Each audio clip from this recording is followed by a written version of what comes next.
السلام عليكم ومرحبا بكم متابعين لقناة بنت بلادنا اللي سنت ما زيرت. القصة ديال اليوم قصة ديال الراجل اللي كان غني وصبح فقير. كان واحد الراجل غني بزاف، عنده قصور كبيرة، عنده سيارات فاخرة، والخدامة كيوقفوا عنده غير بالإشارة. وكان عنده أعز الأصدقاء ديالو، كلما جاء عنده كيكرمو فيجلسوا في أفخم الصالونات اللي عنده، يقدم ليه أحسن ما عنده. دازت ليام، تقلبات الدنيا على الرجل الغني، خسر تجارته، خسر القصور ديالو، السيارات ديالو، خسر الثروة ديالو كاملها، وما بقى عنده حتى درهم، حتى فين يسكن ما بقى عنده، وحتى باش يكري ما كاين عنده، بقى في الزنقة. وتفكر هذاك الصديق ديالو، قال في خاطرو ما بقى ليا غير صاحبي القديم، اكيد غادي يوقف معايا. شد الطريق حتى وصل لدار صاحبو، دق الباب، خرج ليه صاحبو، شافو لابس بسيط بزاف، والملامح ديالو كيبان عليه تعبان، عنقو بحرارة، ودخلو للدار. ولكن المفاجأة، ما دخلوش للصالون الفخم ديالو، مشاو مباشرة للمطبخ.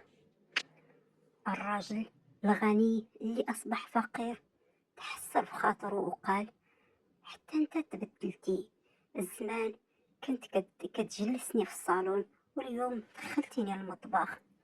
ابتسم الصاحب ديالو قال ليه: يا أخويا، في الصالون كان جلسوا فيه الضياف، أما المطبخ فهو قلب الدار، وكان جيب لي غير الناس ديالنا واللي عزيزين علينا.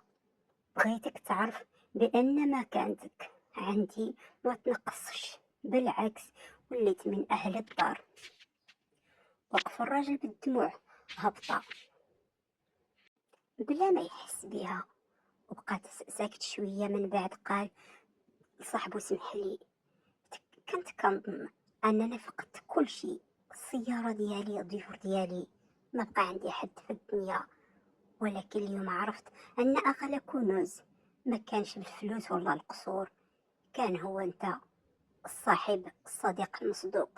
ابتسم الصاحب ديالو ومشى فتح خزانة قديمة عنده، وخرج منها طرف عطاه ليه، وقال: هاد الظرف خليته عند من نهار كنتي مازال غني، فيه ورقة كنتي كتبتيها ليا بيديك، قلتي ليا فيها إلا احتجتيني نهار من نهارات.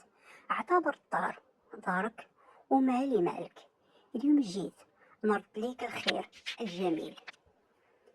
حل الطرف وما كانش فيه غير الورقة، كان فيه مفتاح محل صغير وبعض من المال. قال ليه صاحبه: هاد المحل سجلته باسمك من أسبوع، ماشي صدقة ولكن فرصة جديدة توقف بها على رجليك، لأن الصديق الحقيقي ما كيكونوش بالكلام فقط، إنما كيشد بيديك حتى توقف على رجليك. ما قدرش يحبس الدموع ديالو، عنق صاحبه وهو كيقول: اليوم فهمت أن الفقر ماشي هو إلا ما عندكش الفلوس، الفقر الحقيقة هو ما يكونش عندك إنسان وفي. العبرة من القصة: الأيام كتبدل والأحوال، ولكن الرجال الأوفياء كيبقاو، وعملة نادرة، وما كيبانو حقا إلى وقت الشدة. كان واحد الراجل عنده جوج صحاب من أيام الطفولة، سنين دازت وكل واحد شد طريقه. واحد منهم ولا غني ومشهور، والتاني بقى عايش حياته بسيطة ولكن قلبه عامر بالوفاء.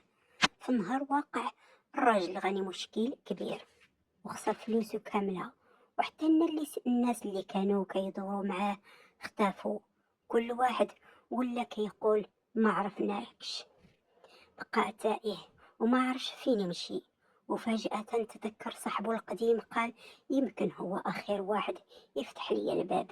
مشى لعنده وهو محرج، ملي شافه صاحبه ما خلاش حتى يهضر، عنقه وقال له: الحمد لله على سلامتك، الدار دارك. جلسوا وتعشاو غير بالخبز والزيت الزيتون وكاس ديال أتاي. والغني سبق حس بالراحة عمرها ما حس بها حتى وهو وسط القصور. قبل ما ينعس سمع صاحبو كيبيع خاتم الزواج ديالو باش يجيب ليه فلوس يبدا بها من جديد. وقف مذهل وقال ليه: علاش دير هاد الشي؟ جاوبو صاحبو بالابتسامة: الفلوس كتعوض، أما الصديق الوفي لا يضيع، ما كيتعوضش. بكى الرجل وقال: اليوم عرفت أن أغلى ثروة الدنيا ماشي المال، أغلاها إنسان يبقى معاك من اللي في الدنيا كاملة تدور عليك. الصديق الحقيقي ما كيبانش في نهار الفرح، كيبان في نهار الشدة والوقت الحاجة، وحين يتخلى عليك الجميع.